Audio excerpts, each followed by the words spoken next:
ওয়াকার গতকালকে খুব স্পষ্ট, খুব চাচাচলা কথা কইছে, কোনো রাগঢাক করেনি, এটা ভালো। আমি আপনাদের সতর্ক করে দিচ্ছি, পরে বলবেন যে আমি সতর্ক করিনি। আমি আপনাদের সতর্ক করে দিচ্ছি, আপনারা যদি নিজেদের মধ্যে ভেদাভেদ ভুলে একসাথে কাজ না করতে পারেন, নিজেরা যদি কাদা ছোড়াছুড়ি করেন, মারামারি কাটাকাটি করেন, এই দেশ এবং জাতির স্বাধীনতা সার্বভৌমত্ব বিপন্ন হবে। আমি আজকে বলে দিলাম, নাইলে আপনারা বলবেন যে আমি আপনাদের সতর্ক করিনি। আমি সতর্ক করে দিচ্ছি আপনাদের। ভালো। আর্মি সবসময় চায় শত্রুতাকে লক্ষ্য করে গুলি ছুড়লেই একমাত্র আপনি প্রতিপক্ষের অবস্থান বুঝতে পারবেন। ওয়াকার সাহেব নিজের অবস্থান জানাইছে, নিজের দেশের বিপ্লবের ছাত্র জনতার আকাঙ্ক্ষার প্রতিপক্ষ বানাইছেন, আর অবশ্যই অবস্থান জানাইছেন। এটা তার একার অবস্থান না, এই অবস্থান ভারতের, এই অবস্থান আওয়ামী লীগের, এই অবস্থান বাংলাদেশের সুশীল এলিটদের, হয়তো কোনো কোনো রাজনৈতিক দলেরও আমি আর নাম বললাম না। তো সে কি বলেছে? এক number, police, RAB, NSI, DGFI এই সমস্ত প্রতিষ্ঠানকে দুর্বল করে তোলা যাবে না। এই সমস্ত প্রতিষ্ঠানের সদস্যদের বিচারের প্রশ্নটা এদেরকে দুর্বল না কইরা সমাধান করা লাগবে। 2 নাম্বার, নির্বাচন ডিসেম্বরে হইতে হবে এবং ইনক্লুসিভ হইতে হবে। ইনক্লুসিভ মানে এটা আওয়ামী লীগ থাকতে হবে, আওয়ামী লীগকে পার্টিসিপেট করতে হবে। 3 নাম্বার, বিডিআর বিদ্রোহের বিচার যা হয়েছে ঠিকঠাক হয়েছে, এটা নিয়ে আর আগানো যাবে না। 4 নাম্বার, দেশব্যাপী যে হানাহানি মারামারি কাটাকাটি হইতেছে এগুলো বন্ধ করা লাগবে। উনি কইছেন মব, নানাবিধ মব বন্ধ করা লাগবে। এইসবের সার কথা কি? সার কথা হইল প্রফেসর ইউনূসের সরকারকে দ্রুত বিদায় নেওয়া লাগবে এবং বিপ্লবী তৎপরতাগুলো বন্ধ করা লাগবে। সোজা কথায় স্ট্যাবলিশমেন্টকে ঠিক রাখা লাগবে, আওয়ামী লীগকেও নির্বাচনে অংশগ্রহণ করতে দিতে হবে। যেটা কইতে চাইছিল আর কি, যে নির্বাচন হবে, তাড়াতাড়ি হবে, আপনাকে ক্ষমতায় আসার সুযোগ দেব। তবে ইন্ডিয়ার সাথে আগের যে সম্পর্ক ছিল না আধিপত্যবাদী, সেটা পুনঃপ্রতিষ্ঠা করতে হবে, এই শর্ত আছে। গেলে আওয়ামী লীগকে পর্যায়ক্রমিক ভাবে পুনর্বাসন করতে হবে, এটাও শর্ত আছে। বিডিআর এর হত্যাকাণ্ডের বিচার নিয়ে আগাইতে পারবেন, এটাও শর্ত আছে। অন্য সকল বাহিনীর বিরুদ্ধে চলমান তদন্ত বন্ধ করতে হবে, এটা আর একটা শর্ত। আর সেনাবাহিনীর আয় ব্যয়ের যে হিসাব টিসাব আছে, এটার গোপনীয়তা রক্ষা করতে হবে, এটা একটা শর্ত। খেয়াল করলে দেখবেন যে আওয়ামী লীগের ষড়যন্ত্রের বিরুদ্ধে ওয়াকারের কোনো বক্তব্য নাই, বরং বেশি মারামারি করলে সার্বভৌমত্ব ঝুঁকিতে পড়ার হুমকি আছে। মানে কি? বাংলাদেশের সার্বভৌমত্ব হুমকির মুখে পড়া মানে কি? তো ইন্ডিয়া বাংলাদেশ দখল করে নেবে, তাই তো? দেশের সার্বভৌমত্ব ছিল, স্বাধীনতা ছিল। 1971-এর 25শে মার্চ পাকিস্তানি বাহিনী গণহত্যা চালাইল, তারপরে কি হইলো? শান্তি বাহিনী তৈরি হইলো। মানে যা হওয়ার হয়েছে, এখন আমরা শান্তি চাই, মুক্তিযোদ্ধারা সব দুষ্কৃতিকারী। এই মাইন্ডসেট, এটাই হইতেছে দুর্বল ভীরু কাপুরুষের মাইন্ডসেট, এটাই হইতেছে সেই পাকিস্তানি বর্বরতার মাইন্ডসেট। এই মাইন্ডসেটই দেখাইলো ওয়াকার। যা হওয়ার হয়েছে, যারা বিপ্লব করছে তারা মব, যারা বিপ্লব করছে তারা দুষ্কৃতিকারী, যারা বিপ্লবী কর্মকাণ্ড চালায় তারা দুষ্কৃতিকারী। একজন সাবেক সিটি মেয়র যদি বলে যে শহরে আমরা দিনে চলতে পারি না, সেই শহরে আমরা রাতে ঘুমাইতে দেব না, শুনে আমাদের কথা স্পষ্ট, যে রাজধানীতে আমাদের মানুষ শান্তিপূর্ণভাবে দিনে ঘুরতে পারবে না, চলতে পারবে না, সেই রাজধানীর মানুষ রাতে ঘুমাতে পারবে না। আমরা সেইভাবে আমাদের তৈরি করে নিছি। আমাদের ডিসিশন, আমাদের মূল ব্যক্তি, আমাদের নেত্রী যেভাবে এখানে সাজেশন করবে, আমরা পরামর্শ কর্মে আমাদের যেখানে যার সাথে আলোচনা দরকার সেইটা করব। যেখানে হাসিনা বলে সহিংসতার নির্দেশ দেয়, শুনে 32 নম্বর যে হাত দিয়ে হাতুড়ি পিঠে ভেঙেছে আর ওই ট্রাক্টর চালিয়েছে, তাদের ওই হাত দিনের মতো এমন করে দিতে হবে যেন প্রতি মুহূর্তে হাতের দিকে তাকিয়ে এটা যেন মনে করে যে এই হাত দিয়ে 32 নম্বর ভেঙেছে। এটা পারবে কি তোমরা? সেটা আমাকে বলো, এটা আমি চাই। সকলের ছবি আছে, খুঁজে খুঁজে বের করো কে কোথায় বেঁচে থাকবে সারা জীবন, আর ওই হাত দেখবে। এটাই আমি চাই, আর কিছু চাই না। আর যেখানে আওয়ামী লীগেরা প্রকাশ্যে এরে ওরে জবাই করার কথা বলে, শুনেন আমারে জবাই করার কথা বলছে। পিনাকি ভট্টাচার্য ফ্রান্সে একটা লয়ের কথা বলি, if you kill someone you don't need to death penalty, maybe life in the prison 10 years 12 years। ফ্রান্সে কি বাংলাদেশের মানুষ নাই? পিনাকির মতন একটা কুকুর এই ধরনের কাজ করে যাবে আর বাংলাদেশের মানুষ এখানে বসে আছে? অ্যাসাইলাম মারা একটা কুকুর এখানে বসে আছে, এই কুকুরটার গলা কাইটা যদি এখানে কোনো মানুষের ডেথ পেনাল্টি হবে না, life in the prison. I am challenging. I am sorry. এবার শোনেন, ইলিয়াসরা জবাই করার কথা বলছে। ইসলাম যদি আমাকে অ্যালাউ করতো কাউকে খুন করা, 1 নম্বরে আমি খুন করতাম দিস গোয়িং টু লাইফ। 1 নম্বরে আমি খুন করতাম ওই ইয়েকে, কি বলে, ইলিয়াসকে। Is another talented but very deeply rooted within the wrong process, and this Hassanat guy. সেইখানে ওয়াকার কারে হানাহানি থামানোর কথা বলতেছে, কারে? হাসিনাকে তো বলে না। ওয়াকার বলে কাদা ছোড়াছুরির কথা, মানে রাজনৈতিক বিতর্ক থাকবে না সমাজে। 15 বছরের ফ্যাসিবাদের ভূত 7 মাসে দূর করা যাবে? ওয়াকারকে নিজে তার দায়িত্ব পালন করেছে। আওয়ামী লীগারদের ক্যান্টনমেন্টে আশ্রয় দিছে কে? দুর্বৃত্ত জেনারেলদের নিরাপদে পালায় যেতে সাহায্য করছে কে? দেশের রাজনৈতিক পট পরিবর্তনের সময় ইন্ডিয়ান সেনা প্রধানের সাথে সার্বক্ষণিক যোগাযোগ রাখছে কে? এই ওয়াকার। শুনেন ইন্ডিয়ান সেনা প্রধান কি বলে। I'm in touch with the chief of Bangladesh during the time of when this changeover took place. I was in constant touch with him, and even thereafter, in November 24, we had a video conference also. As far as the military cooperation is concerned, is again going up in the same way. Our officers have moved there for the NDC also. There is no let up on that side. When we talk about the relationship we should talk about when there is an elected government. So as of now, the relationship is with the military is well and perfect. এমনকি হাসিনার শেষ সময় সেনাবাহিনী নামায় তাদের দিয়ে বিক্ষোভকারীদের উপরে গুলি করা, ড্রোন দিয়া বিক্ষোভকারীদের ইন্টেলিজেন্স দিছে না আর্মি? ওয়াকার দিছে না? আয়না ঘরে প্রফেসর ইউনুসকে যাইতে বাধা দিছে না আর্মি? আয়না ঘরের ক্রাইম সিনকে তার আওতাধীন এলাকায় পরিবর্তন করে দেওয়া হয়েছে না? ওয়াকার যে বিকল্প ক্ষমতা কেন্দ্র কইরা সিসি হইতে চাইতেছে, তার যে খায় সেইটা, আর তার মাধ্যমে হাসিনার আর ইন্ডিয়ার ইন্টারেস্ট পুনর্বাসন করতে চাইতেছে, তা আমি অনেক আগে থেকে বলতেছি। এডিটর সাহেব দেখান আমার ভিডিওর থাম্বনেল গুলা, পাশে তারিখ দিয়ে দিয়েন কত তারিখে এটা দিচ্ছি। ওয়াকার সাহেবের বক্তব্যে ফ্যাসিবাদের পুনরুত্থানের লক্ষণ স্পষ্ট। ওয়াকার যা বলছে তার মধ্যে পতিত সরকারের দালালদের রক্ষা করার ইঙ্গিত স্পষ্ট। তর্জনী উঠায় সবাইকে সতর্ক করছেন ওয়াকার সাহেব। ওই তর্জনী আমরা চিনি, ওইটা মুজিবের স্বৈরাচারী তর্জনী, ওইটা হাসিনার ফ্যাসিস্ট তর্জনী, ওইটা মোদির হিন্দুত্ববাদী তর্জনী। এই হেডম কই থেকে আসে তা আমরা জানি। ওয়াকার সাহেব মেলা সেনা প্রধান আসতে গেছে, ওই চেয়ারে যতদিন ততদিনই হেডম। মাথায় রেখেন কথাটা, এটা কোনো হেডম না। যাদের সাথে খেলতে আসতেছেন তাদের হেডম চেয়ারের উপরে না, তাদের হেডম রাস্তায় জনতার শক্তিতে। আসেন এটা এটা করে ধরি। সেনাবাহিনীর সেনা প্রধানের প্রতি বিদ্বেষ কেন? হাসিনা বলতো আমার অপরাধটা কি? শুনেন, দেশবাসীর কাছে আমি বিচার চাই, কি অপরাধটা কি করেছি। আর হাসিনার বনজামাই ওয়াকার বলে সে নাকি জানেই না কেন লোকে তার উপরে দিলা। এটা কি ফ্যামিলির ঐতিহ্য ওয়াকার সাহেব? আপনি তো ফ্যামিলির পার্ট না, বিয়ে করেছেন ওই ফ্যামিলির, তো আপনার ভিতরে তো ওই জিনটা নাই, তাও এটা শিখে গেছেন না। তো ওয়াকার সাহেব একদিন আমরা যে এত কিছু কইলাম তখন আপনি কইছিলেন কানের মধ্যে কি তুলা দিয়ে রাখিছিলেন নাকি বিপ্লবী ছাত্র জনতার গণদাবির প্রতি আপনার কোনো শ্রদ্ধা নাই? অবশ্য না থাকাটা স্বাভাবিক। আপনি তো বাংলাদেশে এই মুহূর্তে পতিত স্বৈরাচার হাসিনা শেখ পরিবারের শেষ ব্যক্তি যে বাংলাদেশে আছে, তাই দেশের স্বার্থে এই বিষয়ে কথা বলা দরকার। আমি ওয়াকার সাহেবকে কিছু প্রশ্ন করব, সবকও দেব।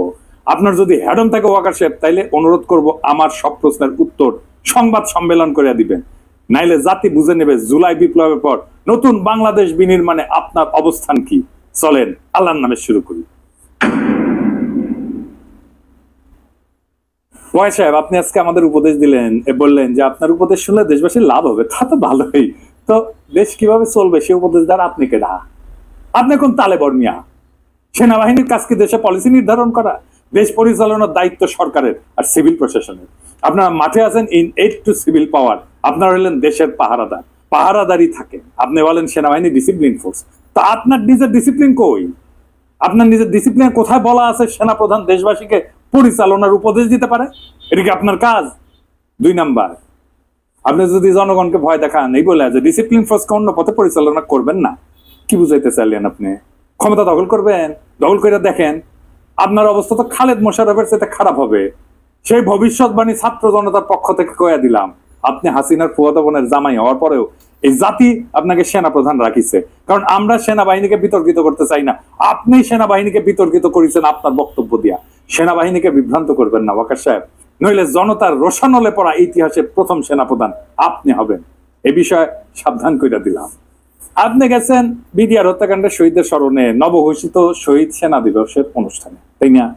এখানে গিয়ে বলবেন কিভাবে সেনাবাহিনী আগামীতে এরকম ঘৃণ্য হত্যাকাণ্ডের সম্ভাবনাকে প্রতিহত করবে। আপনি তো উঠে গেছিলেন, হ্যাঁ, আপনি যখন মেজর আছিলেন, তাই না? ভেতরে মারা যাচ্ছে, আপনি তো কিছুই করেন নাই।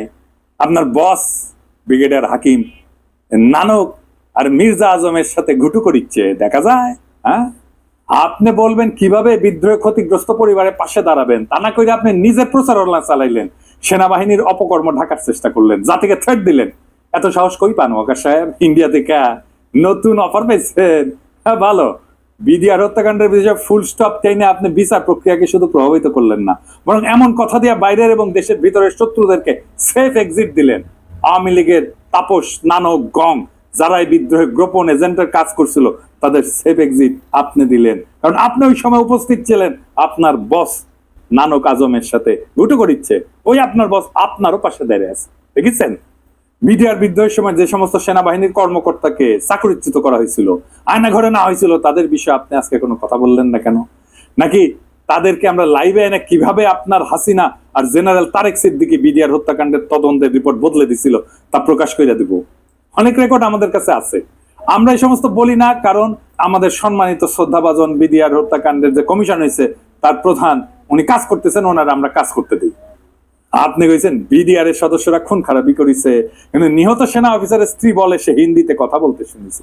তার কি হবে শুনেন। এই বর্বরতা কোনো সেনা সদস্য করেনি, সম্পূর্ণটাই তদানীন্তন বিজিবি সদস্য দ্বারা সংঘটিত। Full stop. এখানে কোনো ইফ এবং বাট নাই। তো পিলখানাতে কখনোই সৈনিকরা এভাবে মানে সমস্ত সৈনিক মিলে এই হত্যাকাণ্ড ঘটাতে পারে না। আমি নিজে সবচেয়ে বড় প্রমাণ। হ্যাঁ, আমার রুমে গিয়েছিল হিন্দি ভাষীরা। বিডিআরের আমার হাজবেন্ডের সাথে আমি 3.5 বছর ছিলাম পিলখানাতে, আমি বিডিআরে।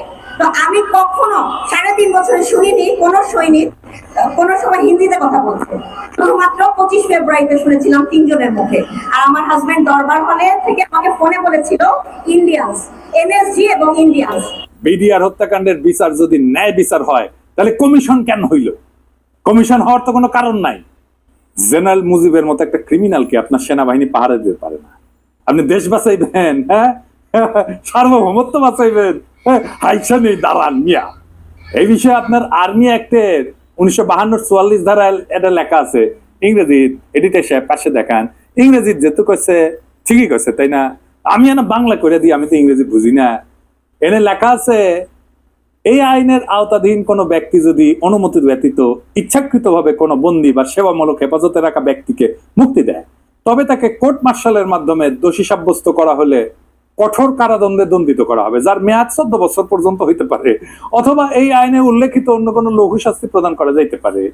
হ্যাঁ, তো ঠিকই কইছে না? ইংরেজি কইছে।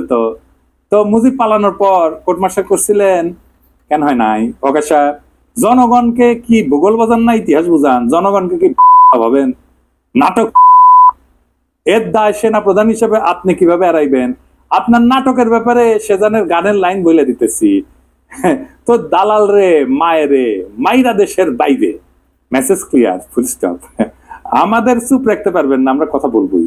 তা এইভাবে আইনের ভিত্তিতে বলবো, আইন দেখায় দেখায় বলবো। প্রিয় সৈনিকেরা, দেখেছেন আপনার জেনারেল কি করেছে? দেখেছেন? দেখেন, আপনি কইছেন যে আমরা যেন সেনাবাহিনীকে বিতর্কিত না করি। আমরা আপনাকে বলতেছি আপনি ইন্ডিয়ার দালালি করার জন্য সেনাবাহিনীকে বিতর্কিত করেন না। আয়নাঘর পরিদর্শনে প্রধান উপদেষ্টারে কে বাধা দিছে? আপনি। গুম কমিশনের কাছে কে বাধা দিছে? আপনি। র্যাবের টিএফআই সেলে আন্তর্জাতিক অপরাধ ট্রাইব্যুনালের চিফ প্রসিকিউটরের পরিদর্শনের সময় টাইম পাওয়া গেছে। আপনার সেনাবাহিনী কখন ফেলতেছিল? এই সেলটা আপনাদের সেনাবাহিনীর লোক দিয়ে পরিচালনা করা হইতো, তাই না? হিসাব করে কথা কইবেন ওয়াকার সাহেব। আপনারা সিল মারার টাইম এসে গেছে। আয়নাঘরের মতো যে সমস্ত টর্চার সেল আপনি সেনাবাহিনীতে রাখিছেন বা এদের মূল হাতদের রক্ষায় আপনার যে ভূমিকা, সেই বিষয়ে আর্মি অ্যাক্টের 1952 ধারা 51-তে কি কওয়া আছে ইংরেজি? হ্যাঁ, কি কওয়া আছে? এডিটর সাহেব দেখান পাশে ইংরেজি যেহেতু কইছে ওয়াকার সাহেব ঠিকই কইছে, তাই না? তো আমরা তো আর ইংরেজি বুঝি না, আমরা না বাংলা কইরা দেখি। হ্যাঁ, কি কইছে, এই আইনের আওতাধীন কোনো ব্যক্তি যদি বৈধ কারণ ছাড়া কোনো ব্যক্তিকে গ্রেপ্তার আটক রাখে, কিন্তু তাকে বিচারিক প্রক্রিয়ার সম্মুখীন না করে বা তার মামলাটি যথাযথ কর্তৃপক্ষের কাছে তদন্তের জন্য উপস্থাপন করতে ব্যর্থ হয়, তবে তাকে কোর্ট মার্শালের মাধ্যমে দোষী সাব্যস্ত করা হইলে কঠোর কারাদণ্ডে দণ্ডিত করা হবে, যার মেয়াদ 2 বছর পর্যন্ত হইতে পারে, অথবা এই আইনে উল্লেখিত অন্য কোনো লঘু শাস্তি প্রদান করা যেতে পারে। হ্যাঁ সৈনিক ভাইরা দেখেছেন, হ্যাঁ দেখেছেন সেনা আইনে কি আছে, আপনাদের জেনারেলরা কি করেছে দেখেছেন? তো আকাশ সাহেব কোর্ট মার্শাল কই, তা না কইরা আপনি কমিশনের কাছে বাধা দিচ্ছেন নাকি হুকুমের আসামি হিসেবে ফাইসে যাওয়ার ভয় দেখতেছেন? অনেক সুযোগ দিচ্ছি আপনারে, আপনি দেশের কাজ না কইরা হাসিনার, ইন্ডিয়ার আর আওয়ামী লীগের পুনর্বাসনের জন্য কাজ করতেছেন। তা আপনি তো ফিজিক্যালি আনফিট, আপনার হার্টের নাকি সমস্যা। তো কি সমস্যা? আপনি কিভাবে সেনা প্রধান হয়েছেন তা কি আমরা জানি না? স্বৈরাচারের আত্মীয় কোটায় আপনি সেনা প্রধান হয়েছেন, হাসিনার আত্মীয় কোটায়। আপনাদের নিরপেক্ষ ভোট দিয়ে স্বাস্থ্য পরীক্ষার আহ্বান জানাইতেছি। দেশের সার্বভৌমত্ব আপনার মতো দুর্বল হৃদয়ের ভারতবাদী সেনা প্রধান দিয়ে হবে না। ভয় আমরা দেখাইতে পারি, ভয় আমাদের চিরজীবনই দেখাইছে। হ্যাঁ, ভয়ে ভয়ে ভয় জীবনটাই কেটে গেছে।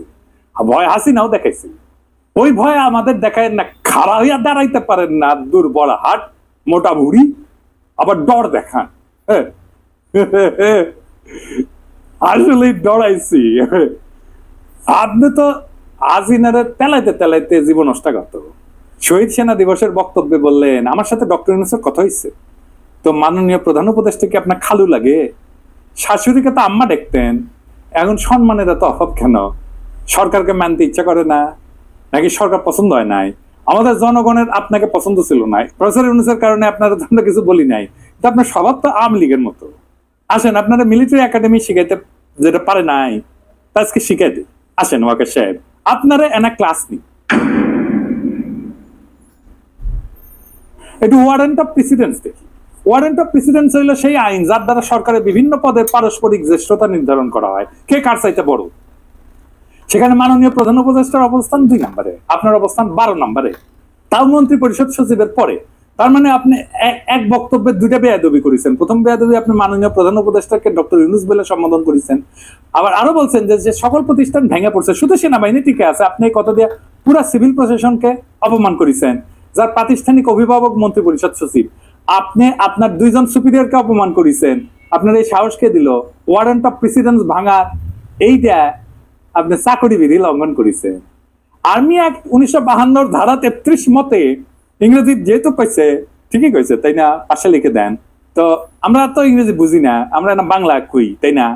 আজ একটা জিনিস কম তো আকাশ সাহেব, আপনার বাবা তো একটা শ্রদ্ধাভাজন আইনজীবী ছিলেন, বিচারকা ছিলেন, তো আপনি আইনের কিছুই তো শিখেন নাই। আপনার বাপেরও যদি কিছু শিখলেনি তাও একটা কাম হইলেনি।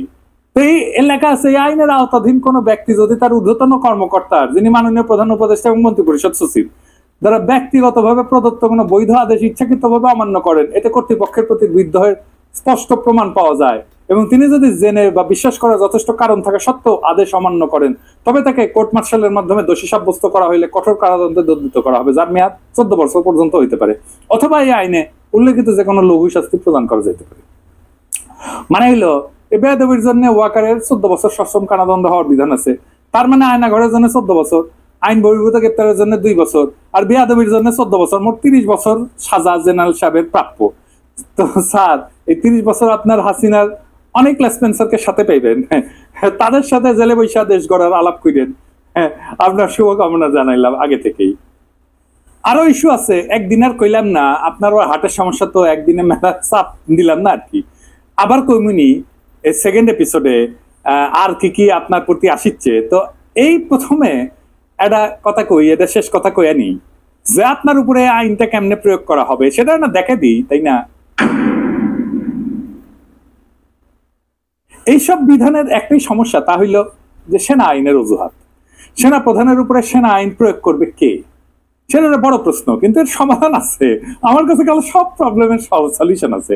দেশের সর্বোচ্চ আদালত সুপ্রিম কোর্ট, যারা সাংবিধানের ব্যাখ্যা দিতে পারেন, তাই এই সমস্যার সমাধান দিতে পারেন সুপ্রিম কোর্ট।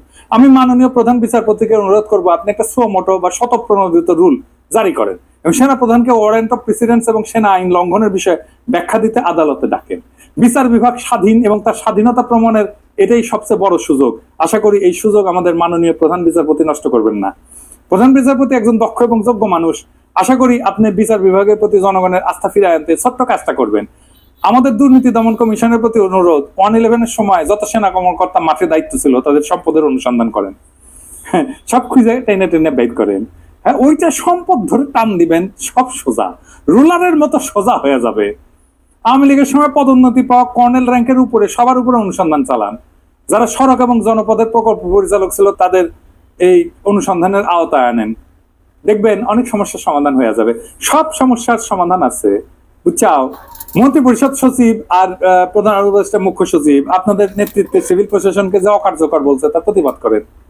আপনাদের দিকে পুরা সিভিল প্রশাসন তাকায় আছে। আপনারাই প্রথম রাতের নির্বাচনে কুশীলবদের চাকরিচ্যুত করছেন, এতে প্রশাসনের সম্মান বাড়ছে। আর্মি চিফের এমন লজ্জাজনক মন্তব্যের প্রতিবাদ করেন। আমরা এই ক্ষেত্রে সিভিল প্রশাসনের পক্ষে জনতা তার সেবকদের সম্মান দিতে চায়। জুলাই বিপ্লবের গণহত্যায় যে বাহিনী জনগণের উপর গুলি চালাইছে তাদের থেকে দেশ গঠন আর সার্বভৌমত্বের লেকচার 5ই আগস্টের পর নতুন বাংলাদেশের সবচেয়ে বড় প্রহসন।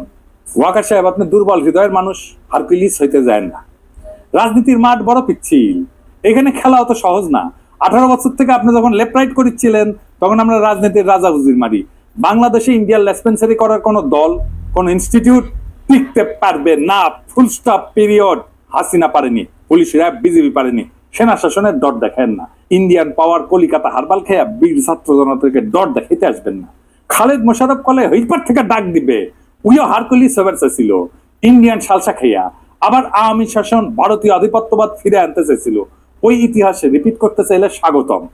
আপনি যে আওয়াজ দেন আমরা দেশে ফিরলে সামলাইতে পারবেন, হুদাই ফাল পাইবেন না। আমরাও শান্তি চাই দেশে, আমরা স্থিতিশীলতা চাই, কিন্তু কোনোভাবেই ইন্ডিয়ার তালুকদারি আর হাসিনার আওয়ামী লীগের প্রত্যাবর্তনের বিনিময়ে না। ইন্ডিয়ান স্বার্থ পুনর্বহাল আর আওয়ামী লীগের পুনর্বাসনের চেষ্টা করলে আমরাও এর শেষ দেখে ছাড়বো। পরে কয়েন না, সাবধান করি নাই, সাবধান। আপনার হুমকি আমরাও দিতে পারি, কেন আমরাই জনতার কণ্ঠস্বর, আমরাই দেশের মালিক। ইনকিলাব জিন্দাবাদ।